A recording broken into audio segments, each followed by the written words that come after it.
11 વર્ષ બાદ શરૂ થયેલી આધુનિક ફિશ માર્કેટમાં અસામાજિક તત્વો દ્વારા અવરોધ ઊભો કરવાના પ્રયાસ સામે કડક કાર્યવાહીની માંગ કરવામાં આવી છે।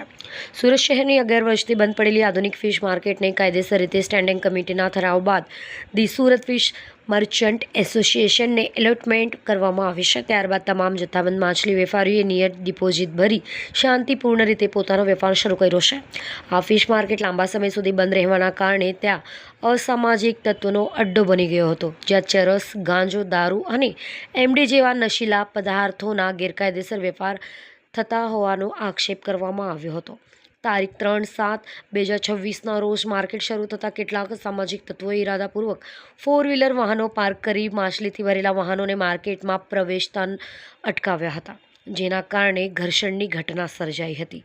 આ બનાવ અંગે the Surat fish merchant association દ્વારા સુરત શહેર પોલીસ કમિશનરને આવેદનપત્ર આપી જવાબદાર તત્વો સામે કાયદેસર ગુનો નોંધવા અને કડક કાર્યવાહી કરવાની માંગ કરવામાં આવી હતી, જેથી વેપારીઓ નિર્ભય વાતાવરણમાં પોતાનો વ્યવસાય કરી શકે।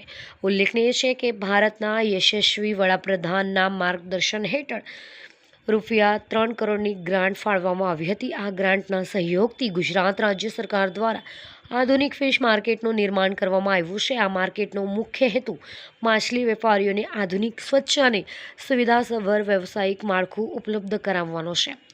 ધી સુરત ફિશ મર્ચન્ટ એસોસિએશને રાજ્ય સરકાર, સુરત મહાનગરપાલિકા અને સુરત પોલીસને વિનંતી કરી છે કે અસામાજિક તત્વો સામે કડક કાર્યવાહી કરવામાં આવે અને આધુનિક ફિશ માર્કેટમાં કાયદો અને વ્યવસ્થા જાળવી વેપારીઓને સુરક્ષિત વાતાવરણ પૂરું પાડવામાં આવે।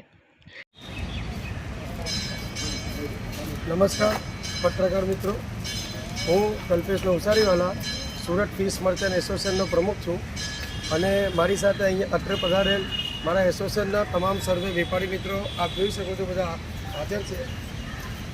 તારીખ 3/6/2026ના રોજ સુરત મહાનગરપાલિકા દ્વારા કાયદેસરનું સુરત ફિશ મર્ચન્ટ એસોસિએશનને નવી ફિશ માર્કેટનું એલોટમેન્ટ કરવામાં આવ્યું હતું, પરંતુ અમુક કારણોસર જે માર્કેટનું નિર્માણ થયા પછી ઓપનિંગનું ઇસ્યુ આવ્યા કરતો હતો, પણ એના કારણે અમુક અસામાજિક તત્વોએ ત્યાં અડ્ડો જમાવી લીધો હતો અને 4 વ્હીલરોની પાર્કિંગ ગેરકાયદેસર કરી રાખતા હતા।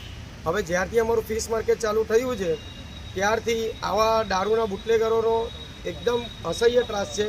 અમારા મચ્છીની ગાડીઓ આવે છે, ઓખા, દ્વારકા, વેરાવળ, પોરબંદર, એમ રોજની 50-60 બોલેરો પિકઅપ ભરાઈને આવે છે।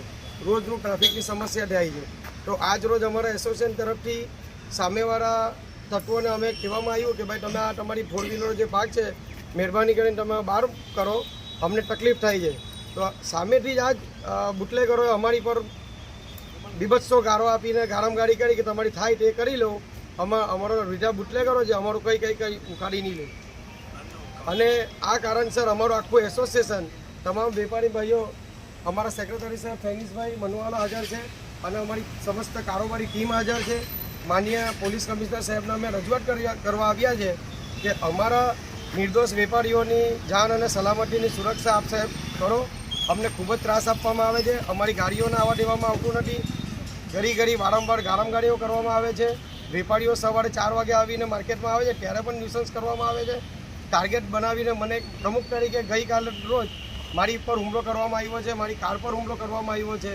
એટલે મારી જાનની સલામતી માટે હું સુરત પોલીસ કમિશનર સાહેબને મારી લેખિત ફરિયાદ કરવા આવ્યો છું। વંદે માતરમ।